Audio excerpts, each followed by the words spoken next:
这张图啊，你不一定见过。全球外汇储备的货币构成，第一大你看是美元58%，第二大欧元占20%。还有这张动态图，当疫情当中的2021年，全世界出现银行存款负利率和国债负收益率的巅峰的时候，80%都是欧盟国家。而欧洲央行作为全球金融第二大价格制定者，它又是怎么把管辖下的欧元区变成负利率现象最集中的区域的？当前它的加息和降息对我们的资产配置又会产生怎样的影响呢？全球的金融版图呢，大致可以划分出三大核心板块：美元区、欧元区和东亚人民币区。美元区呢，是以美联储、美国国债和 SWIFT 体系为轴心的，它主宰着全球的原油和大宗商品的结算。欧元区呢，它是以欧洲央行欧元支付体系叫做 Target 2结算系统和规模超过5万亿欧元的欧债市场组成的。那在支付和监管上是自成一体的。还有就是近年来快速崛起的以中国人民银行人民币跨境结算支付系统，也就是 CIPS 和一带一路的资金池为特色的东亚人民币区。这三大板块呢，可以说是各具特色。美元区的核心发动机是美联储，它不是美国的政府机构，但是行使着美国央行的功能。那中国人民银行呢，是国务院领导下的直属部级机构。欧洲央行则具有较高的独立性，它不接受欧盟领导机构的指令，但是却凭着统一的货币政策和银行监管，把20个成员国捆成了全球第二大金融共同体。顺便说一下呀，欧洲现在呢一共有44个国家，其中欧盟成员国27个，占将近60%。而这27个欧盟成员国当中呢，有20个是法定使用欧元的国家。但是很多不是欧盟的欧洲国家也在实际中使用和接受欧元，完全坚持只使用本国自主货币的，包括英国、瑞士、挪威、俄罗斯还有乌克兰。那虽然现在乌克兰非常想要加入欧盟，但是俄乌冲突期间，它还是需要保持独立调控汇率的能力。所以在当下这个时点啊，欧元区是能在国际结算、主权债和银行监管三位一体的系统当中，唯一能够跟美元叫板的体系。上个世纪90年代，冷战结束，欧盟刚刚形成。为了增强欧洲内部的经济整合，降低成员国之间的货币摩擦，同时呢，也是为了摆脱对美元的依赖，欧洲各国呀开始推动统一货币的构想。这个想法最早写进的是1992年签署的马斯特里赫特条约，它明确地提出了要建立一个超国家层级的中央银行，来负责未来欧元的发行和货币政策。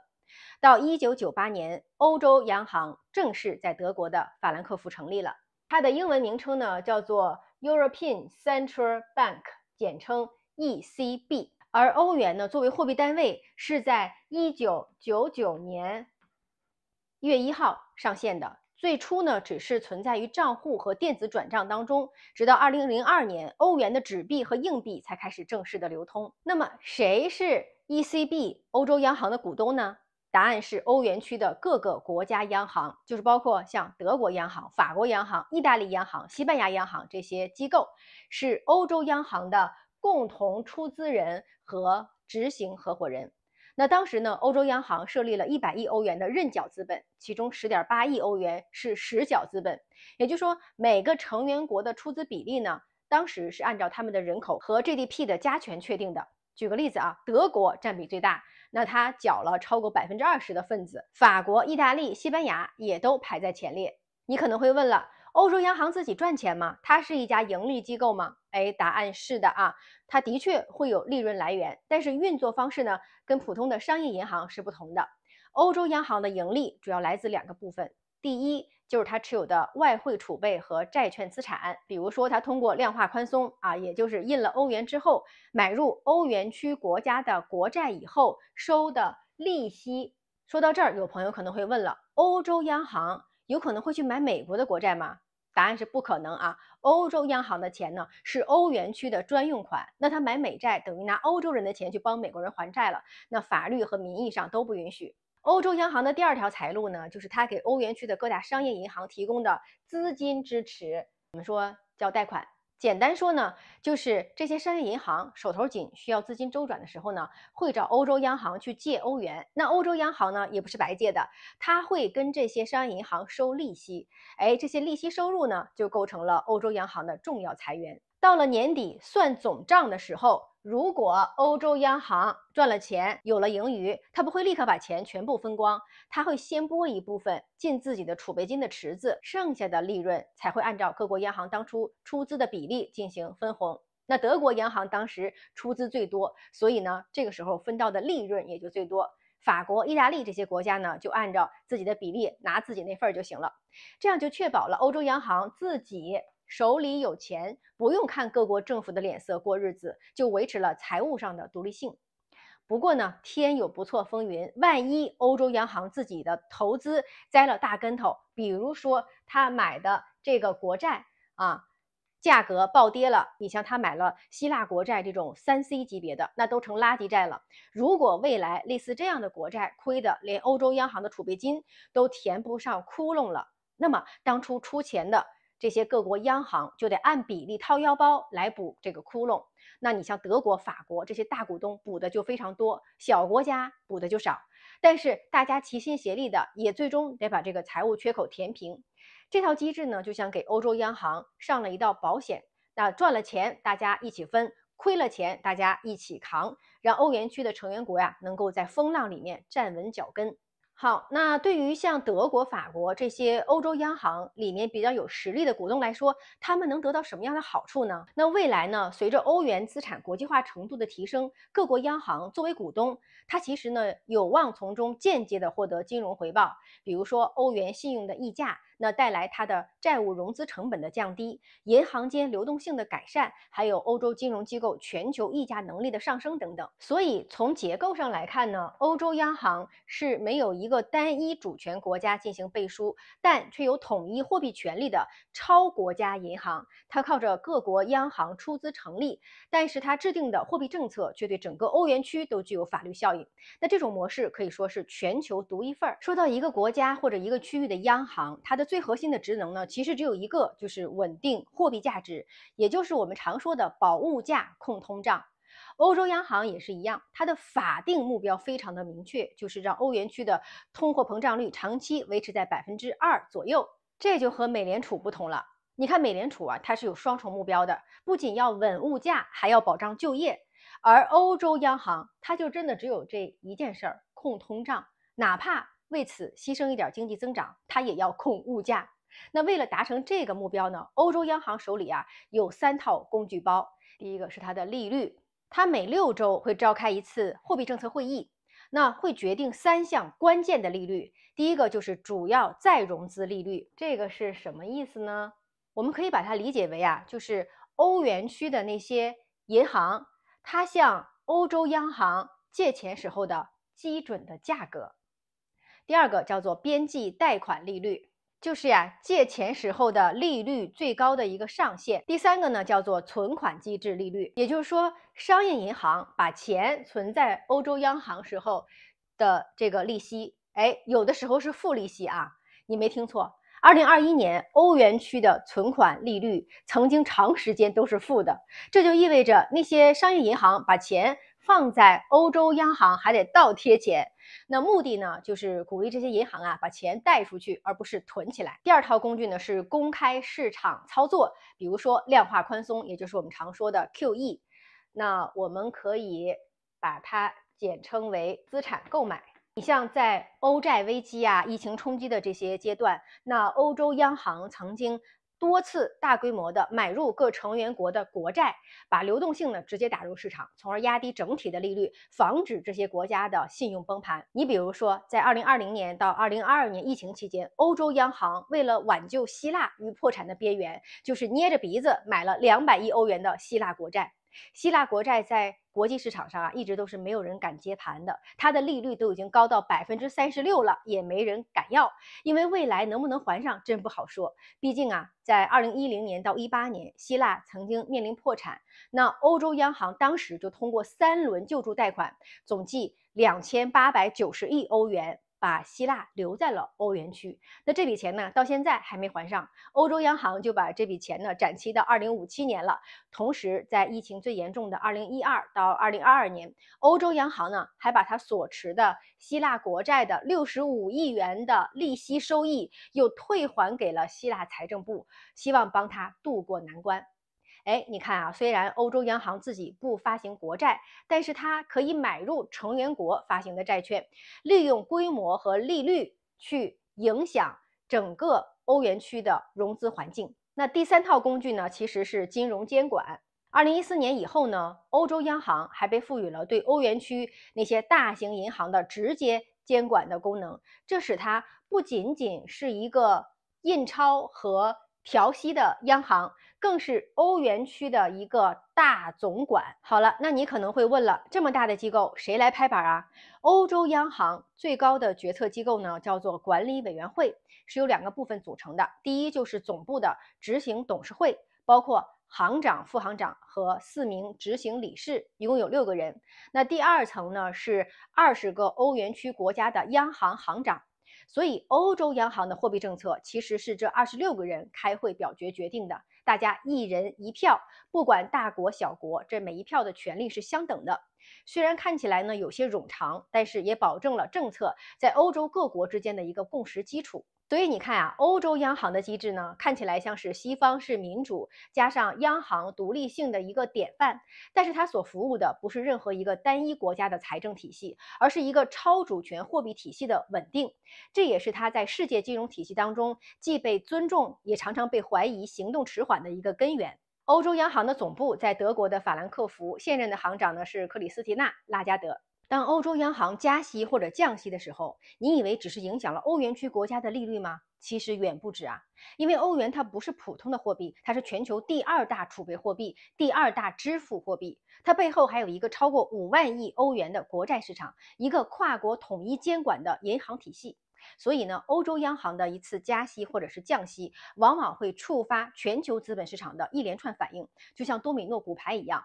从欧元汇率到美债利率，从新兴市场到黄金价格，都可能随之一振。那我们现在就来分析一下啊。首先来看一下加息的时候会有什么样的连锁反应。如果欧洲央行加息会怎么样？那欧元的利率就会上升，我们用红色啊。那对比美元或者其他货币的利差呢会缩小，甚至是倒挂。那结果呢就是欧元会升值。欧元升值以后的直接后果就是怎么样？资本开始流回欧洲市场，对吧？特别是欧洲债券市场和股票市场，这个时候的吸引力会增强。那么对美国来说会带来2个压力，一个是美元相对来说就贬值了。第二个呢，资金会从美国流出，导致美债的需求减少，美债的收益率上升，美股的估值也会受到压缩。它对于美股的影响，美股的估值会承压，对美债的影响也会承压。还有一个我觉得很重要，对黄金来说呢，也会导致黄金的价格下跌。我们再来看降息啊，降息会导致欧元的利率下降，利差扩大。那钱呢就会流向美元资产，欧元贬值。但是这个不绝对啊，如果美元这个时候贬值幅度更多，那欧元呢反而会走强。所以我们说的是一个大致的情况。然后呢，我们看一下对于美债来说，那就是上涨，因为美债的避险属性这个时候就增强了，所以大家就追捧，它就会上涨，但是它的收益率反而会下降。那美国股票呢？这个时候呢，会因为全球流动性的增强而走强，所以美股这个时候会上涨。同时呢，黄金作为抗通胀和避险的工具，也会受到资金的追捧而价格上涨。那么对于新兴市场来说呢，欧洲央行加息会造成资本外流，导致本币的贬值，输入性通胀的加剧，甚至被迫收紧银行的货币政策。而如果欧洲央行降息了，那么流动性释放了，往往能够缓解这些国家的外部融资压力，甚至为本国的央行提供一定的政策腾挪空间。我们再细一点说啊，在2021年以前，欧洲央行长期维持零利率，甚至是负利率，这就导致大量的欧洲资金呢涌向了美国和新兴市场。那么推高了这些市场的估值。而当2022年以后，欧洲央行进入了快速加息的周期，尤其是把它的存款机制的利率一路抬升到3.25%以上的时候，那不但欧元开始强势的反弹，还触发了美欧之间的利差缩窄，那么美元和美债都受到了承压。所以别以为欧洲央行只管欧洲，其实呢，它是全球流动性生态链上的第二发动机。只不过呢，它相比美联储更加慢热、更加复杂，也更加顾及成员国之间的利益平衡。而一旦它动了，也会牵一发而动全身。很多人有一个误解，觉得既然美联储、美财政部联手会搞出几十万亿美元的国债，那欧洲央行是不是也会发行欧元央行债呢？答案是否的啊。欧洲央行本身不发债，它的资产负债表上呢确实有大量的债券，但是那些债呀是它去市场上买来的，不是它自己发的，这和它的定位有关。欧洲央行呢也是一个货币政策机关，不是财政主体，它没有像美国财政部那样的发债权限。那欧洲谁作为发债主体呢？是欧盟。欧元区内的类似主权债这种统一的产品呢，是欧盟发的啊，欧盟简称 EU。比如说2020年疫情之后呢，欧盟就推出了一个下一代欧盟计划来发债，英文叫做 Next Generation EU。那通过发债募集了7500亿欧元，用于各成员国的经济复苏。那再比如，欧盟为了援助整个成员国的社保体系的稳定，还发行过一种叫做 SURE 的这个短期债券。那这种欧盟债券呢，都是以欧元计价的，是以欧盟的预算和特定收入来源作为信用背书的，流动性也不错。那在某种程度上呢，可以看作是准欧洲联邦债。那通常来讲呢，像欧盟发的这种短债啊，1到3年的，它的利率呢，大概是在1.6%到2%之间。那它的长债呢，就是10年、20年的，大概是在2.7%到3.5%之间。那欧盟发的债券谁来买呢？目前80%多呀，都是欧洲各大保险公司呀，还有欧洲各国家的央行呀、养老金呀，东亚这些国家呢，大概是占10%到15%左右的买家，来自美国的买家非常的少。另外还有一小部分的比例呢，5%左右呢是中东的买家。那未来呢，随着中东和东亚地区的国家还有大的机构去美债化的倾向越来越严重，那么欧盟发的债券呢，在国际市场上也特别受欢迎，特别是欧盟发的这个绿色债券啊，很多基金它是有这个 ESG 指标的，所以它必须要在自己的投资组合当中呢，增加一部分绿色债券的持有比例。所谓的绿色债券，就是说发行的机构呢，是需要募集资金之后去投入绿色项目的建设，比如说太阳能啊，还有其他的清洁能源呀，或者是新能源的电动车呀，地球环保相关的啊，绿色债券。那对欧盟的这些大的机构保险公司来讲，它买绿色债券是可以盈利免税的，所以对它来讲呢，会变相的提高它的投资组合的收益，所以这也是欧盟发绿色债券在市场上比较受欢迎的原因之一。那我们看到欧洲央行虽然它不能直接发债，但是它可以在二级市场去购买欧盟发的各种债券，使得这些债券的利率水平和需求情况在某种程度上也受到欧洲央行货币政策的支持。除了政府层面，其实跨国企业呢也喜欢以欧元计价在欧洲发行短期债务。那比如说所谓的欧洲商业票据市场啊，叫做 ECP 市场。那你像这个苹果呀、可口可乐呀、丰田呀这些公司都曾经在卢森堡、爱尔兰或者巴黎发行过欧元的票据啊，用来做自己公司的融资或者是汇率的对冲。所以呢，总结一下，欧洲央行自己不发债，它的角色呢更像是一个大买手，它在市场上可以购买各国的国债和欧盟的债券，来影响整个欧元区的利率和流动性。而欧盟真正的财政共同债务是由欧盟委员会出面，通过统一的债券的方式筹资的，再进行各成员国之间的分配。这也是欧元体系和美元体系的一个非常根本的制度区别。美国呢是联邦财政加美联储，欧洲呢是多国财政加上超国家的央行。